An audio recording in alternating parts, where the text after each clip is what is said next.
Hello friends! Welcome to the September 2021 card kit from Simon Says Stamp unboxing. Disclaimer, the kits are sent to me. I get them a little bit earlier because I design cards, etc. for Simon. Another disclaimer, I've been saying that for a while because it's true, that I design for Simon Says Stamp and then I get a bunch of questions and emails asking what products I designed.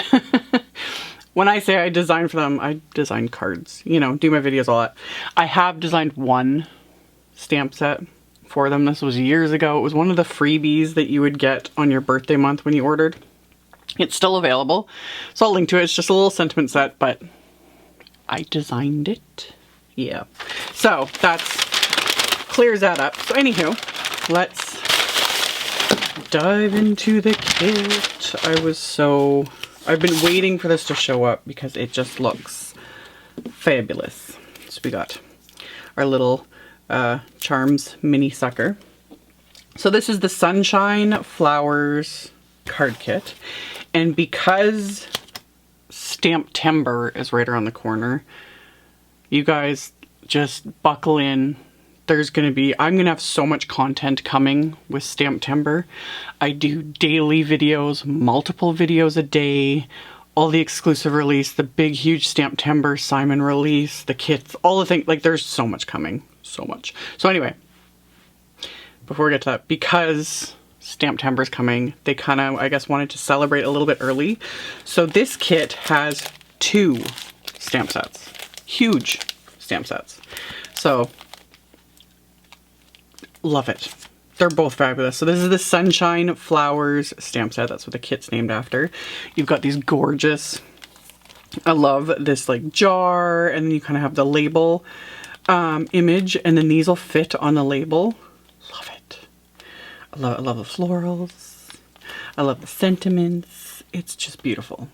There are coordinating die sets. Those are separate because they're huge. I'm really tempted. Like, really tempted because I like the coordinating dies. And I think they're on reserve. Like, everything has been super popular. So anyway, I will link to all the things. But that's the Sunshine Flower set. And then we've got this one, the Sunflower Garden set. Again, these are 6x8 sets. Like, this set is huge. I love this image. Like, you can just choose, you know, what you want to feature on a A2 or a Slimline card. You could stamp this, cut it in half, and have 2 Slimline cards. Kelly Person did a really gorgeous, she'd stamped this and colored it, and then she framed it. Yeah, I saw that post on the Simon Facebook page, I think, and it was fabulous. She makes such beautiful cards. So many ideas, but again, love it. Just so much coloring options, it's gorgeous. So you get that stamp set. There's also a Happy Birthday wafer die. Love, and that will like kind of matches this font. So you get a wafer die. They now have Ultra Smooth Craft Glue Stick, which I'm curious. I used to use glue sticks way back in the day, with crafting, and I literally haven't used a glue stick with crafting in like a decade, so I'm kind of curious to try this out. I'm glad it was in the kit because, yeah, I'll play with it. So you get that. You also get a sheet of these Tim Holtz Idea-ology label stickers. I love these. I like backing them with cardstock just to give them a bit of weight so I can, you know, pop them up with dimension, etc. But yeah, there's a sheet of those. There is also a pack of this Idea-ology design tape, aka like washi tape. I really like the sparkly stuff. That one right there. It's just, I was like, yes. I like that. So yeah, just pretty vintagey Tim Holtz style washi tape. So you get a pack of that. You get brass liquid pearls. Very similar to Nouveau drops, etc. Like, sort of similar idea. So you can, you know, add little dimensional embellishments. Get a pack of that. There's pattern paper. This is the 4 Seasons P13 pattern paper, and it's just, again, very pretty patterns. Yeah, just nice. Love it. You get envelopes. You get a metallic one and a regular one, and they're just, I love me my Simon envelopes. And then cardstock, of course. So you've got doll pink and leaf green and sunshine, and this one is Nina 110 pound solar white. Good for Copic coloring, all the things. So yeah, that is the kit in a nutshell. Like I said, I will link to the kit. I'll link to the subscription option. I'll link to everything individually, yada, yada, yada. That will always be in the description box below the video, as well as on my blog. On my blog, it's all picture links. And then stay tuned, because I will have a card coming, making. I have no idea yet what I'm going to do. Usually I'm like, I'm going to do this, but I have no idea, because I have a hard time. I was like, oh, which one do I use first? I don't know. They're both fabulous. I love them. So anyway, I'll figure out something. And then by the time, with the magic of editing, I'll be able to like splice it all together. And then yeah, as always too, I thought I'll include this. Follow me on social media if you don't. My Facebook, my Instagram, etc. Like I said, especially with Stamptember coming, I will be posting updates, releases, info, etc.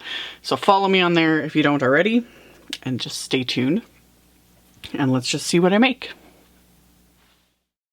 So I went with the Sunflower Garden stamp set for my first couple of cards. And I pulled out this Fabriano Artistico extra white cold press watercolor paper. This stuff comes on a block if you've never worked with watercolor blocks before. They're basically sealed on almost all the sides. Depends on the brand. Sometimes a corner is open, sometimes a middle section's open, and you just put like a palette knife or scissors in there to remove it. The point is for it to be held in place so you can just paint directly onto the block if you're an actual, watercolor artist. But I want to stamp on it. So I removed a piece from the block. This is the first time I've ever used, like everyone's been raving about the Fabriano Artistico. This stuff's expensive. So I've been hoarding it for quite some time. So I thought I'd pull it out for this card. Not going to do a review on this paper though, because this is the only time I've used it. It's nice. I don't know if it's worth the money, but it is really nice watercolor paper. So anywho, I trimmed the piece in half because my block was 9 by 12, something like that. So I trimmed this down to 6 by 8 inches. So it gives you an idea of just how big this stamp is from the Sunflower Garden set. It's huge. Loves it. So I lined it up in my Misty, and I am going to heat emboss this image. So I use my anti-static powder tool generously all over this background. And then I am going to ink up this stamp, and I'm going to stamp it multiple times using Simon's clear embossing ink, because I am stamping onto textured watercolor paper. I will say this watercolor paper isn't, it's a cold press, but it's not super textured. It definitely has texture, but it's not, I would say it's less textured than Arch's cold press. Arches is kind of like my personal love that I also hoard. You guys see me all the time. I'm always using like Canson XL, just the cheap stuff. But again, do what I say, not what I do. Better watercolor paper makes more than anything the difference. It really does. But if you don't want to go the Fabriano route, Arches is great. Definitely more affordable. Definitely. And it does make a difference. The paper makes the difference. Everything else you can kind of get away with, like cheaper watercolors, brushes, etc. But the paper makes the difference. So anywho, now I've gone on about that.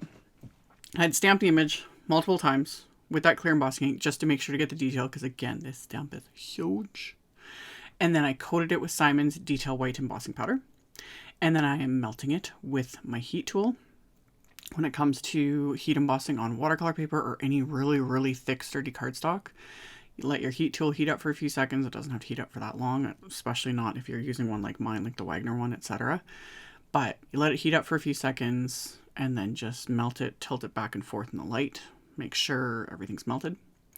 Now, because I cut this down to 6 by 8, because I didn't want to waste like any of it, I did not want to tape this with painter's tape because I'm going to be using the entire thing. Because, you know, usually I'm going to cut it down, but I wanted to get 2 cards. So since I didn't want to use painter's tape, I thought I would give this a shot and see what would happen. So I used my little honeycomb dot repositionable tape runner and just generously put that on the back, and then I basically taped this to my hardboard.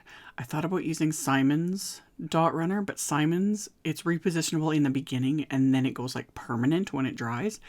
And I was scared if I did that, I might end up like really tearing this when I tried to remove it from the hardboard later.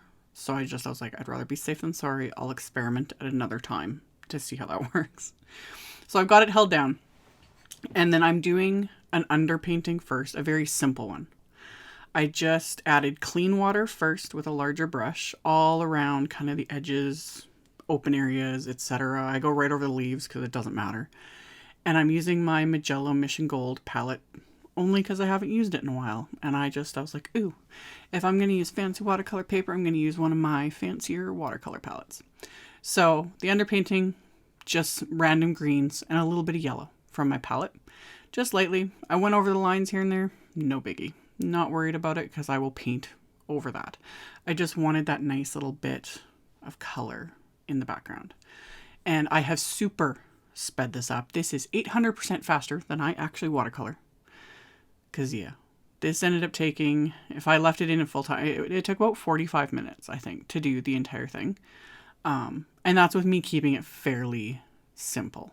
This would look absolutely phenomenal if you did like no line with it. I would love it, but it would take me forever.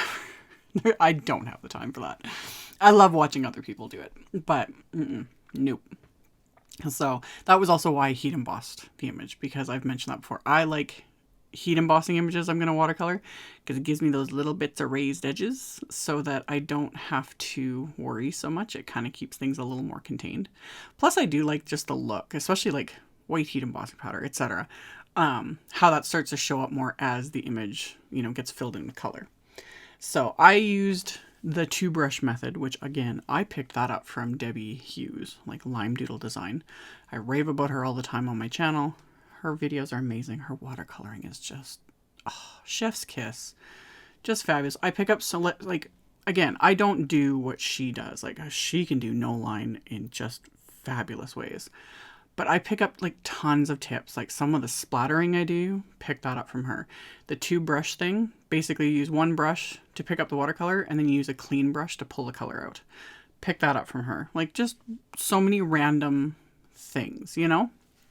So I'm just playing more than anything. I did, you know, a layer of yellows and then I added a bit of brown to deepen that. And then I just mixed random browns and whatnot in my palette to do the flower centers, which again, I applied, you know, straight on color with one brush and then I pull it out with a brush that just has some clean water on it. So you get all that variation. And again, this is where the paper, you know, the watercolor paper really makes a difference. Like, I can't say that enough. I used to kind of think people were full of it until you, and trust me, you always do until you get your hands on the good stuff. And then it's like, wow, it's even easier. Like, things just work better again. And I say this, and then next time I'll probably go back to Canson just because it's cheap. You know what I mean? And then I'll be frustrated and not happy with it. Anyway.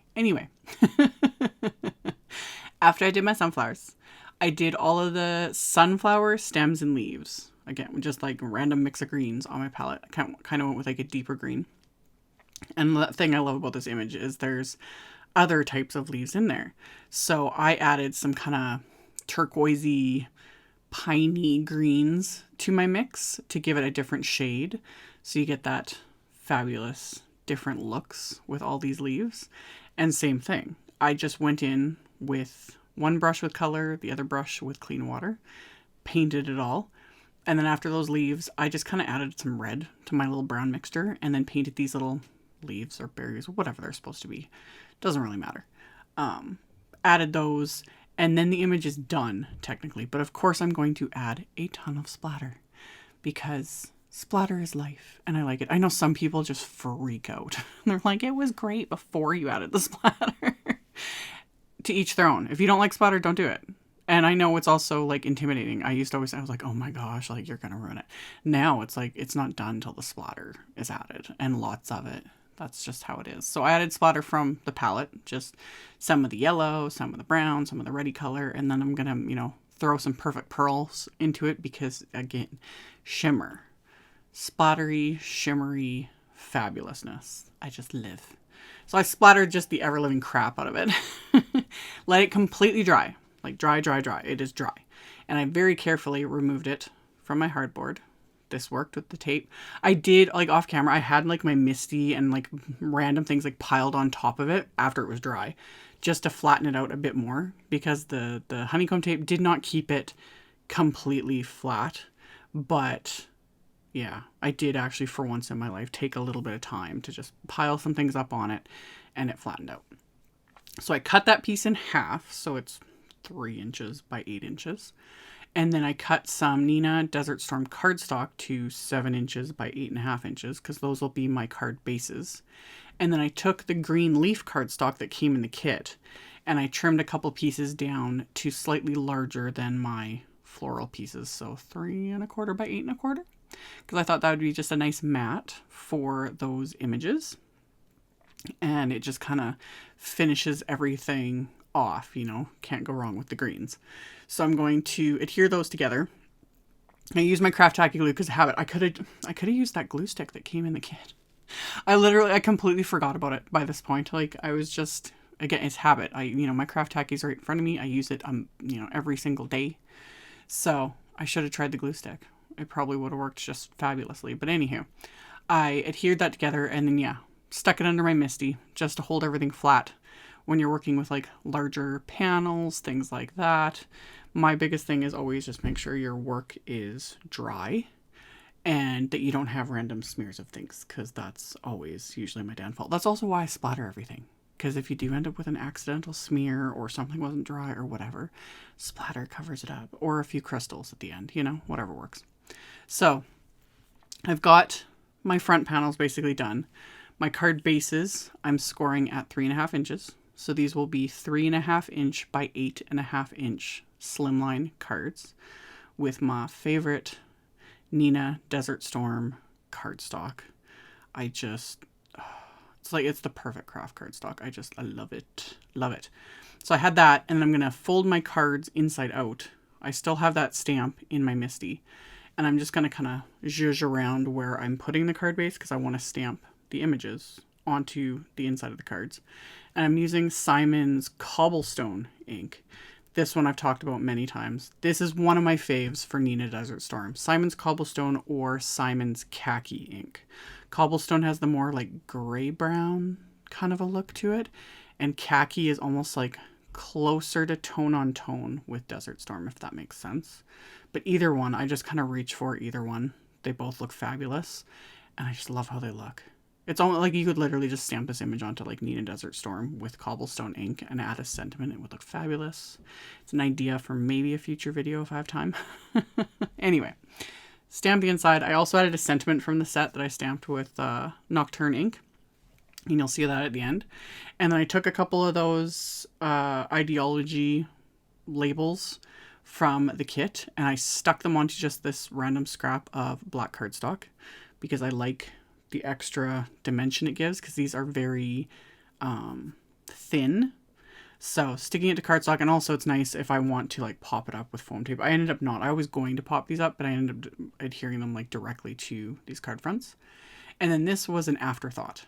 I wasn't going to use the washi tape either, but this one pattern in the little set, it's very similar in coloring to the Desert Storm cardstock. So I was like, ooh, it's just kind of meant to be. So I added a piece to each of the card fronts, and then I just added a nice long strip to the inside as well, just 'cause, it worked. The color was nice. It's subtle. It wasn't competing with anything. I don't know. It made me happy. I'm really bad about hoarding washi tape too. Really. Like, I love it. But anywho, added that to the inside of the cards, and you can see that sentiment. So we've got the sentiment and the flower stamped and that little bit of washi tape. So I'm going to adhere the front panels to the card bases. And I kind of matched up like which one I stamped. Like, I matched up the orientation of the flowers to how I stamped it on the inside, if that makes sense. But in the end, again, I don't think it would really matter. Like, I don't think someone would get the card and be like, you mixed these up. Anyhow, adhered the card fronts, and then I adhered those little sentiment strips, and that was it. I decided not to add like any bling, anything extra, like the watercoloring and the splatter, and just I was happy with it. I did pair these though with some of Simon's dandelion envelopes because the yellow just ties it all together, and that's it. And I was really trying to show like the shimmer, like the splatter and the shimmer, the perfect pearls there. You can kind of see it. It's another one of those things. It's just subtle yet so pretty. I love it. So like I mentioned earlier, I will have links to everything in the description box below the video, the kit, the stamps individual, like all the stuff that's available individually, etc., everything I used. Check that out in the description box below the video, as well as on my blog. I always link to my blog as well. So thank you all, as always, so much for watching, subscribing, thumbs upping, commenting, all of it. I very much appreciate the support, and I will see you all very soon in the next video. Bye!